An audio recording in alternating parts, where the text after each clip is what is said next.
Welcome to Kids Express. Join us as we see kids express their love for Jesus while developing their character. on Kids Express! Welcome to 3ABN Kids Express, where we meet kids from around the world and learn what they are doing to spread the love of Jesus. It is through their experiences we can learn fun and new ways to take our hobbies and talents and use them for the glory of God. Today, we're going to meet a young man who is very talented. He has allowed God to guide him, and therefore, God has given him even more talents to bless others. I'm guessing you may have even seen him before, and perhaps here on 3ABN Kids Network. I'm Aunt Francine. And I'm Khalil. So, can you guess where in the world today's guest comes from? And can you also guess what state this is? If you said California, you would be correct. Let's welcome Logan. Welcome, Hey, Logan. Hello. We're so glad to see you.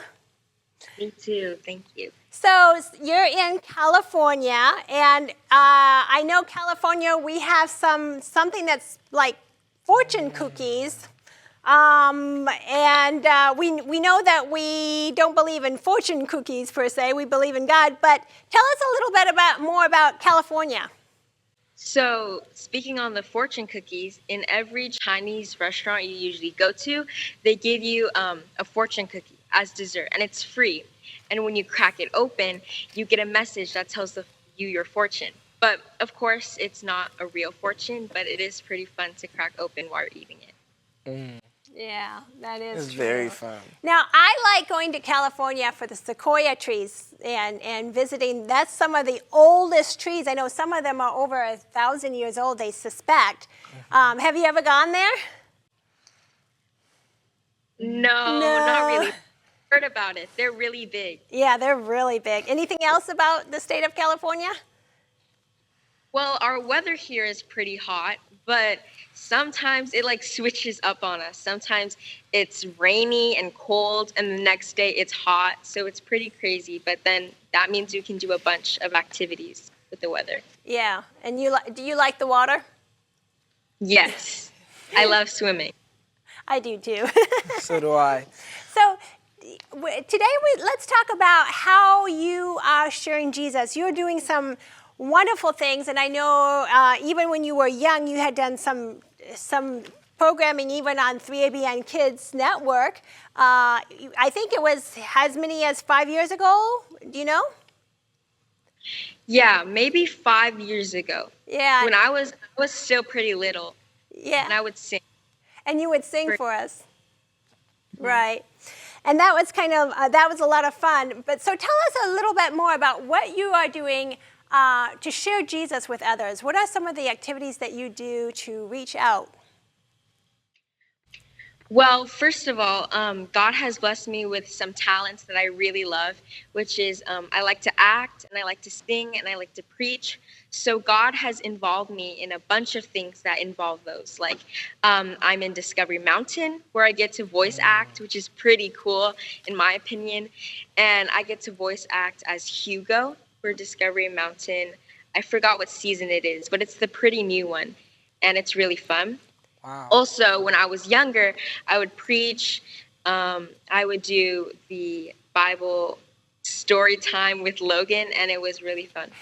Oh, Bible story time. I think we have a video of that. Would you like to see it? Yeah, let's cool. do it. Yeah, I want to see it and watch it. see how young you look there.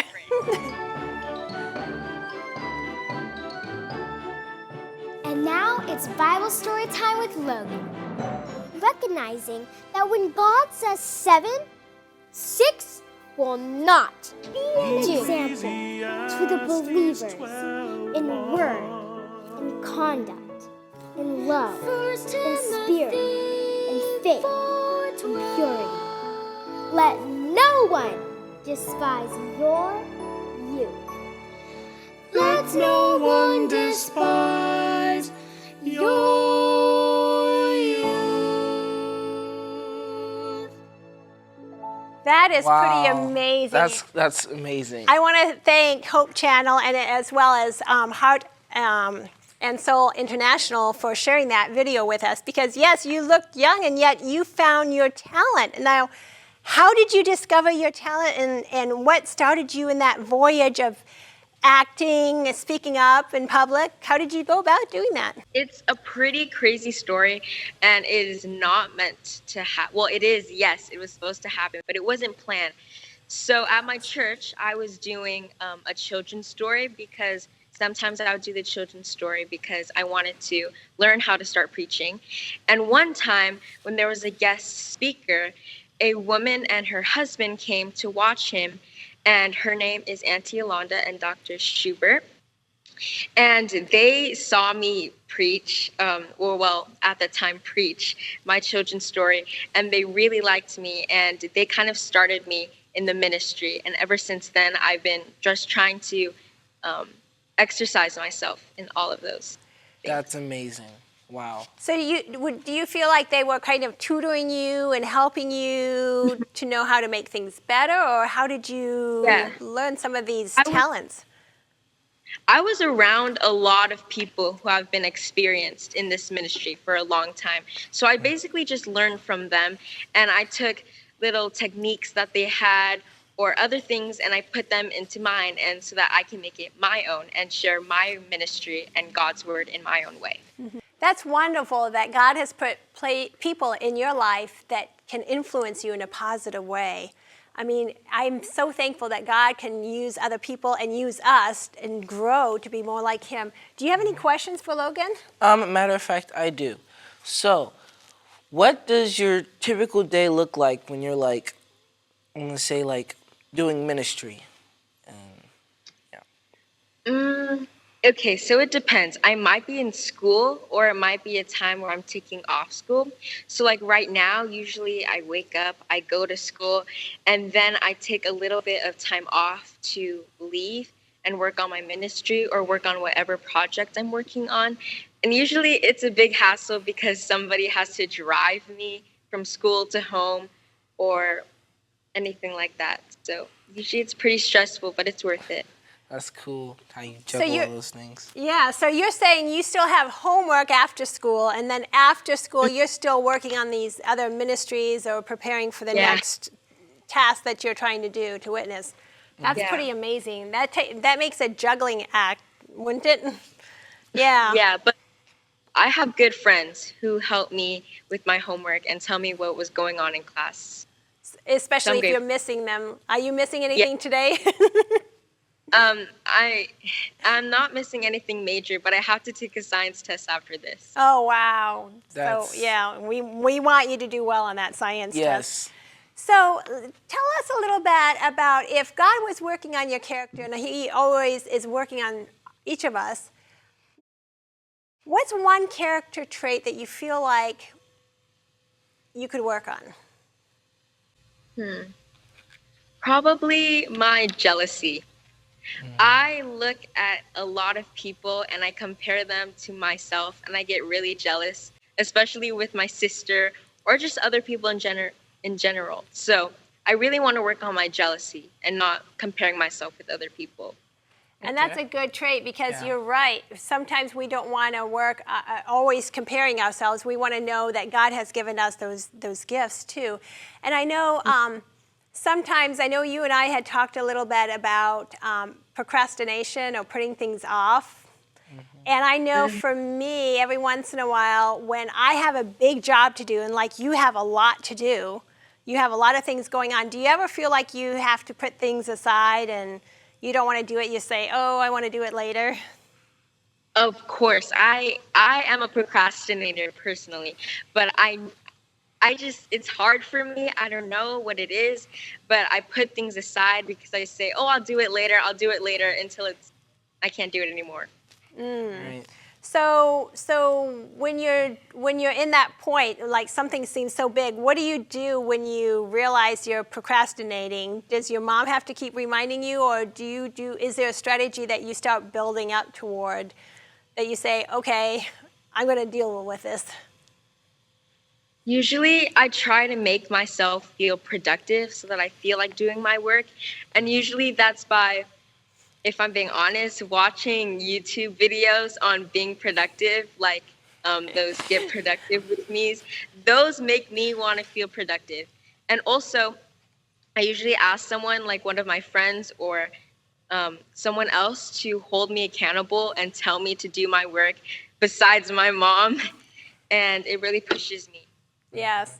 Same here. Yeah. Yeah, I am a big procrastinator. I bet you I'm the biggest procrastinator ever. And I think some of it is because some of us want to be perfectionist. You know, we want to do things perfectly, and so we feel like it's too much to do and that we don't even want to tackle it sometimes. Right. And other times we need to just break things up, like put benchmarks of like, I'll try to get this part of that task done, Yep. and then this next part of the task. And so when we break things up, little by little, then you have these little goals that you have daily that go for that big task of what you need to do. Like when you're creating that sermon, sometimes Doing little section by section. right, that would help us. And like you said, you was after school, and you would find the best time to do that, right? You'd find the right time to do that. So all of those are good things. And then, of course, we don't want to be jealous of other people. We do not. Yes.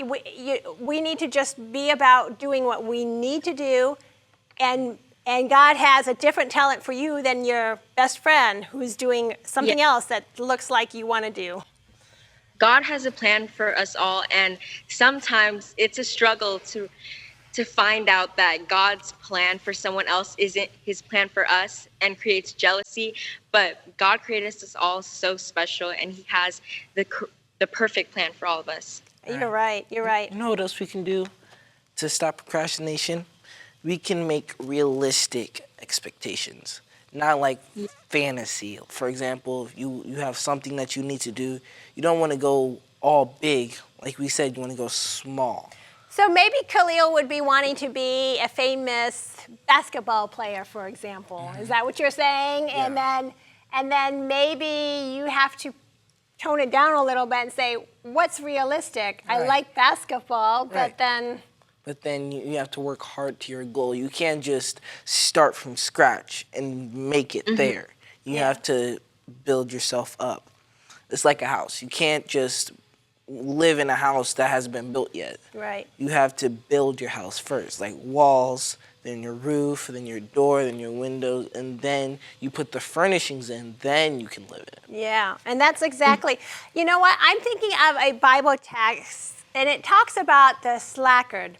Can you read Proverbs? Let's look to Proverbs 10, verse 4. Can you read that for us, Khalil? Yes, ma'am. And it says something about us, why we have to be motivated to constantly work, and we don't want to procrastinate. We should be able to do what we can today.